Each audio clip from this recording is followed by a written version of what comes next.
A paz do Senhor, meus amados irmãos. Aqui quem vos fala é pastora Geise, que coopera na sede da Igreja Evangélica Pentecostal do Brasil para Cristo, na cidade do Gama.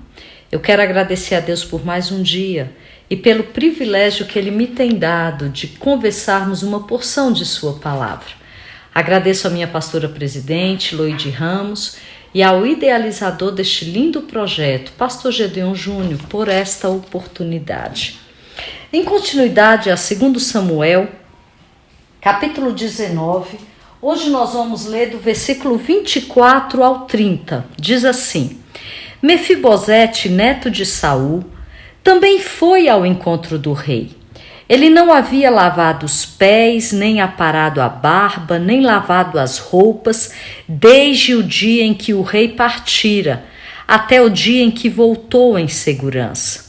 Quando chegou de Jerusalém e encontrou-se com o rei, este lhe perguntou: Por que você não foi comigo, Mefibosete? E ele respondeu: Ó rei, meu senhor, eu, teu servo, sendo aleijado, mandei selar o meu jumento para montá-lo e acompanhar o rei, mas o meu servo me enganou. Ele falou mal de mim ao rei, meu senhor, e tu és como um anjo de Deus. Faze o que achares melhor. Todos os descendentes do meu avô nada mereciam do meu senhor e rei, senão a morte. Entretanto, deste ao teu servo um lugar entre aqueles que comem à tua mesa. Que direito tenho eu, pois, de te pedir algum outro favor? Disse-lhe então o rei: Você já disse o suficiente. A minha decisão é que você e Ziba dividam a propriedade. Mas Mefibosete disse ao rei: Deixa que ele fique com tudo, agora que o rei, meu senhor, chegou em segurança ao seu lar. Mefibosete, o príncipe aleijado, ele havia sido adotado como parte da família de Davi e ele tinha permissão para comer à mesa do rei. Uma dádiva de Davi em homenagem a Jonatã, pai de Mefibosete e amigo querido de Davi. Quando Davi tornou-se rei de todo Israel, ele herdou tudo o que pertencia a Saul, inclusive suas terras, sendo que parte dessas propriedades ele entrega a Mefibosete para ajudar a sustentá-lo e a sua família. E Davi, ele ordena que Ziba, servo de Saul, cuide das terras e acatasse as ordens de Mefibosete. E o servo, ele promete obedecer. Porém, quando Davi estava fugindo de Jerusalém, Ziba apareceu sem o seu senhor e trouxe ajuda a Davi e a seu grupo. Naquela ocasião, Davi ele toma uma decisão impulsiva e deu todas as terras a Ziba. E o servo também apareceu para ajudar a Davi, que é o que nós vimos anteriormente, né? A volta para casa, né? Quando ele foi atravessar o Rio Jordão. E Ziba, ele não estava por perto para ajudar Mefibosete, de modo que ele deve ter tido dificuldade, porque afinal ele era um príncipe aleijado, e para percorrer mais de 30 quilômetros de Jerusalém até o Jordão, seria bem complicado para Mefibosete sem ajuda nenhuma. E ele sabia que Ziba o havia difamado ao dizer a Davi que ele esperava que a rebelião fosse bem sucedida e que a coroa voltasse à casa de Saul. Mefibosete, ele queria uma chance para falar pessoalmente com o rei e negar as mentiras de Ziba e afirmar a sua lealdade a Davi. E foi exatamente o que ele fez. E o que nós vamos ver na leitura bíblica de hoje, nós vamos perceber, a partir do versículo 24, que Ziba, ele colabora sim com Davi quando ele foge de Absalão. E Ziba, ele tinha um motivo secundário. Ele queria obter um favor de Davi. na esperança de apossar-se das riquezas que o rei havia dado a Mefibosete, filho de Jonathan. E esse pano de fundo, né? Por amor a Jonathan, Davi favorece o seu filho Mefibosete, tornando um homem rico. Nessa parte aqui, nós vamos ver que Ziba acusa Mefibosete de traição. No capítulo 16 de 2 Samuel. Mas nós vamos ver que quando Davi retorna, essa mentira de Ziba é o quê? Ela vem à tona, porque não tem nada que fique escondido. E no texto que nós lemos, quando Mefibosete vai se encontrar com Davi, nós vemos que são notáveis os sinais de tristeza de Mefibosete. Ele estava entristecido pelo fato de Davi ter sido tirado do trono pelo seu filho rebelde Absalão, e Mefibosete não faz algumas coisas, ele deixa de agir na continuidade da vida. A Bíblia diz que ele deixou de lavar os pés. Olha, no versículo 24, Mefibosete, neto de Saul, foi também ao encontro do rei, quando ele está voltando.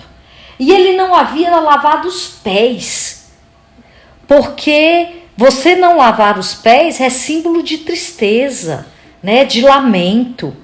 Ele não aparava as barbas, era um sinal também de lamentação. Ele não lavava as suas roupas. Ele interrompe assim o procedimento normal da vida, porque algo tinha acontecido que não permitia que ele quisesse continuar. Ele ficou tão triste com o fato de Davi ir embora, ele não poder estar ali junto com Davi, ter sido acusado de traição pelo seu servo. E nós vamos ver que esses sinais de lamentação mostram o quão triste e quão verdadeiro e leal era o sentimento de Mefibosete em relação a Davi. E quando ele volta a Jerusalém, Mefibosete está ali para recebê-lo. Davi foi defender ali a sua causa. Ele se diz inocente das acusações de Ziba. E Davi pergunta a Mefibosete: por que você não me acompanhou no exílio, já que você era assim tão leal? Davi, de uma forma gentil, né, indaga a Mefibosete. E ele já suspeitava realmente que a história de Ziba era uma invenção. Mefibosete, então, tem a oportunidade de falar e acusa a Ziba de estar mentindo desde o começo. Quando Davi fugiu de Jerusalém, Mefibosete queria preparar um animal para fugir com ele. Mas Ziba, ao que tudo indica, fez alguma coisa, desencorajou, não sei. Mas ele foi com seus homens para ter o privilégio de receber as terras de Mefibosete. E ele vai pessoalmente, aproveita a oportunidade, diz mentiras a respeito de Mefibosete, filho de Jonathan, e diz, ele quer que volte ao poder. A gente vê isso lá em 2, ele quer que a casa de Saul volte ao poder, porque ele estaria no trono, em 2 Samuel 16. E aí nós vamos ver que quando eles se encontram, ficava claro que os dois estavam, a forma que Ziba agiu, a maneira como ele agiu, fez com que Mefibosete ficasse impotente diante da sua situação física, né? Ziba, ele foi desleal na sua atitude. E nós vamos ver que no versículo 27, ele diz, olha, ele falsamente acusou a mim. Nós temos aqui uma calúnia da pior espécie. Aquele Mefibosete a quem enriquecestes, esqueceu-se da gratidão e voltou-se contra ti, promovendo a causa da casa de Saul, que foi assim que ele falou em 2 Samuel 16:3. A verdade, conforme Mefibosete traz agora, era que ele fizera um esforço de acompanhar Davi, e longe de ser um traidor. E nós vamos perceber que existe um simples e humilde apelo. Aqui Mefibosete, ele não se importa em pleitear. Antes ele chamou a Davi de anjo de Deus, instrumento especial de Deus, homem altamente espiritual, pleno de sabedoria, tal como se esperava que os anjos fossem. E ele confiava que Davi saberia o que fazer. A sua defesa foi inteiramente sem dramaticidade. Antes ela foi simples e foi direta. Ele descansou o seu caso sobre algumas e simples palavras. E ele foi sincero. E com isso ele demonstra uma eloquência para Davi. Olha o versículo 27, como ele diz. Ele falou mal de mim, rei. Ele falou mal de mim ao rei, meu senhor. E tu és como um anjo de Deus, faze o que achares melhor. Ele está dizendo aqui, Davi, tu vai ter interpretação. Vai saber quem está mentindo, quem está falando a verdade, sabe? Porque eu tentei estar ali, estar com o Senhor, mas ele diz, olha, eu estou no lucro. É como se ele dissesse dessa forma, no versículo 28, todos os descendentes do meu avô nada mereciam do meu senhor e rei, senão a morte. Entretanto, deixa ao teu servo um lugar para comer à tua mesa. Que direito tenho eu, pois de te pedir algum outro favor? Sabe? Quando ele diz que direito tenho eu de te clamar alguma coisa, ele estava querendo dizer, uma revolta encabeçada por mim é absolutamente estúpida e é falsa, rei. Davi sabia como a casa de Davi sabia como a casa de Saul havia sido reduzida a nada. E somente um louco poderia levantar-se para tentar retomar isso. Aí Mefibosete afirma que não é esse louco.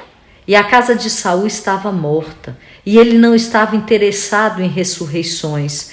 Mas embora a casa de Saul tivesse em ruínas, os membros dessa casa corressem perigo de morte, bem no meio dessas condições, Davi fizera a Mefibosete, neto de Saul, membro honrado em sua casa, além de fazê-lo um homem rico porque lhe deu terras, né?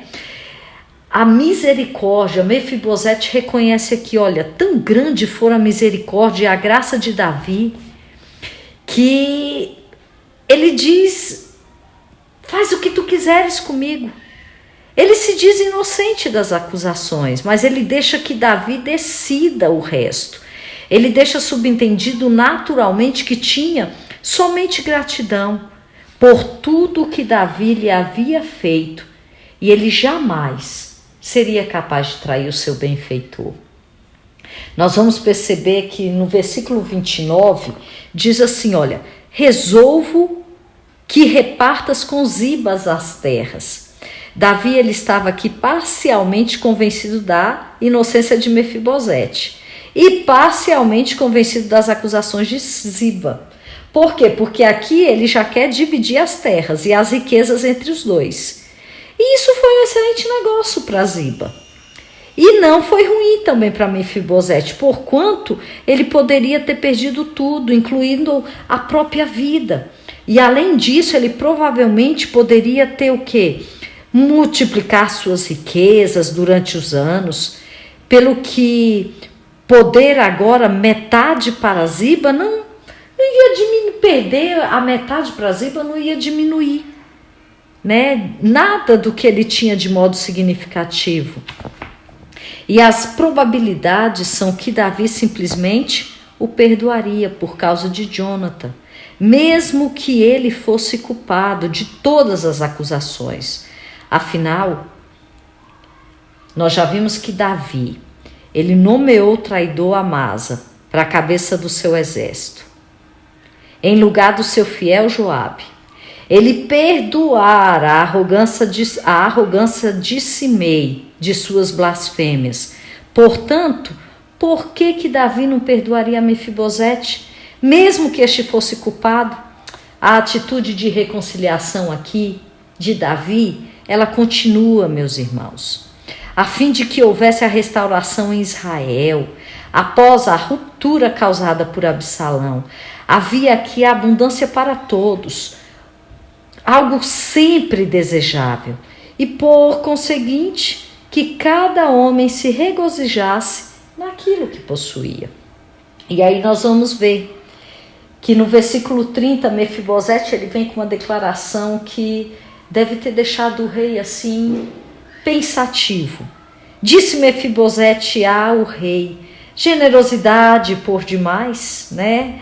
Foi conforme talvez Mefibosete tivesse uma natureza de um homem generoso e sem egoísmo. No entanto, ele chega e fala no versículo 30, Mefibosete disse ao rei: deixa que ele fique com tudo, agora que o meu rei, meu senhor, chegou em segurança ao seu lar. Olhem só, irmãos, Mefibosete é como se ele dissesse: eu já tenho a minha recompensa, o meu senhor, o meu rei voltou, e isso era tudo aquilo que eu estava esperando. Essa fala acaba, eu não sei como Davi, o que Davi pensou, sabe? Parecia lealdade demais, a gente fica até desconfiado, né? Quando pessoas assim nos cercam. E aí, o que acontece? Talvez Mefibosete ele tenha ido a Davi tremendo de medo, com medo de perder a própria vida, ou então realmente para se expor e dizer: olha, Davi, eu estou satisfeito, eu não preciso de mais nada, não me importo com dinheiro. Então ele era um homem que naquele momento, o que importava para ele, segundo a sua fala, era o quê? Era o rei estar ali, bem, ter retornado, tudo voltado à normalidade. Eu acredito assim que ele tinha aquela segurança de que Davi não desprezaria, pelo contrário, ele continuaria ali à mesa com o rei, continuaria tendo os mesmos privilégios, porque quem conhecia Davi sabia que ele era um homem diferenciado. E como eu volto a falar, um homem segundo o coração de Deus. Nossa, ele tinha um coração perdoador assim, muito grande. E Mefibosete realmente poderia ter essa devoção, essa lealdade singular a Davi.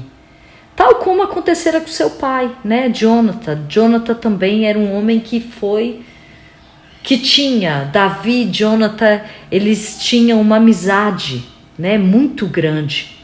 E agora, tendo Davi voltado ao trono, era essa a única recompensa ou benefício que ele precisava. E ele demonstra esse grande amor que ele tinha pelo rei. Então, meus amados irmãos, hoje nós paramos por aqui. Quando Mefibosete conversa com o rei, explica a situação, explica o que realmente aconteceu. E Davi parece acreditar, né? No entanto, continua a vida. É aquilo, não, olha, independente se errou ou não errou, vamos fazer o seguinte, vamos continuar. É a benevolência, é o amor que sobressai aqui. Que o Senhor vos abençoe neste dia. Que o Senhor vos guarde. Olha, nós temos aprendido tanto com Davi, né? Esse coração perdoador. O tema desse livro mostra muito isso, e isso vale a pena. Vale a pena pela união do reino, pela continuidade, por um período de paz que se cresceria e Deus estaria abençoando em todas as situações. um dia de bênção e de vitória a cada um dos irmãos. E amanhã, querendo Deus, estaremos aqui para concluirmos, se Deus permitir, segundo Samuel, capítulo 19.